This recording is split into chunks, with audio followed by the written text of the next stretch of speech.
The Coon Rapids Police Department investigates cases of domestic assault in the city every week. In September, NFL player Ray Rice made headlines again when surveillance video was obtained by TMZ showing him assaulting his then fiancée, now wife Janae, in a New Jersey casino.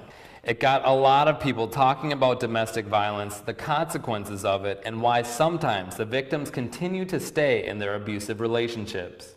Women in Anoka County can relate, and they're sharing their stories in hopes of raising awareness, calling it an epidemic that affects people in every community, regardless of age, economic status, race, or religion.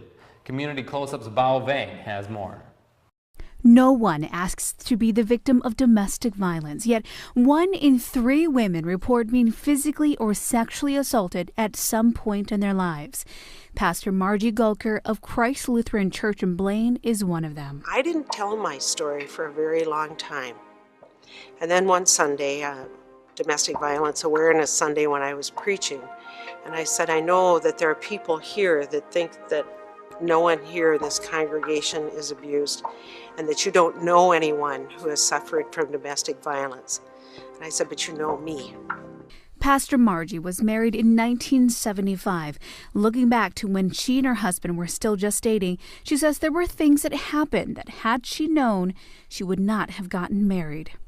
When you're caught in it, you're stripped of your self-esteem. You're stripped of your self-reliance, and eventually you're stripped of yourself. Christy was young when she got married and started a family, but her husband and marriage were not what she imagined. There comes a point when part of the reason you stay is because you don't think you deserve anything better. And everything that you've ever been called and the way that you've been treated is what you believe you deserve. She says her husband's drug abuse fueled violent rages against her and their daughter. He started yelling at me to get out. He grabbed me by the hair and he started hitting me and then trying to get Chloe off of me. She was clawing me, trying to stay on me, so he was pulling her hair.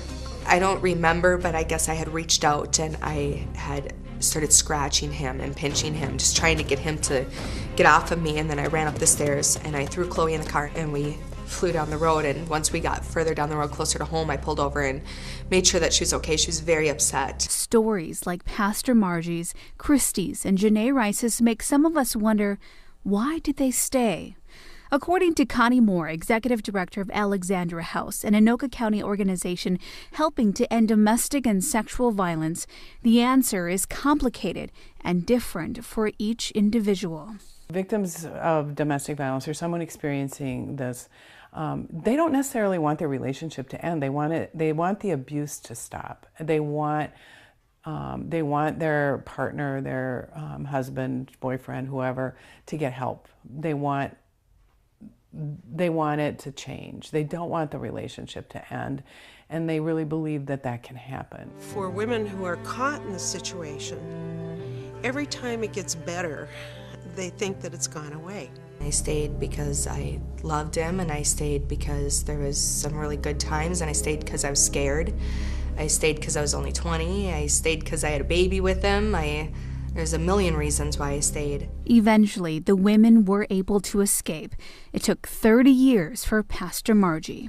There was a defining moment, and I remember that morning, and I called my daughter, and I said, "Hon, I think I have to leave." And she said, "Mom, I know you have to leave." Christy found the Alexandra House and started attending a support group with other women who have walked in her shoes. You can just have gotten the crap beat out of you, and yet you're sitting there feeling guilty and missing him. Nobody understood that. Nobody got that. They did. They also helped me understand that there were so many other aspects of my life and my relationships that were unhealthy and abusive that I never even considered abusive. But both say telling their stories has been the most empowering of all. I think the more that we give it a voice, we can fight it and we can change it. The story needs to be told, and it needs to be told more than once. It needs to be told over and over again. For Community Close-Up, Bao Vang. To learn more about the Alexandra House in Blaine, visit their website at alexandrahouse.org.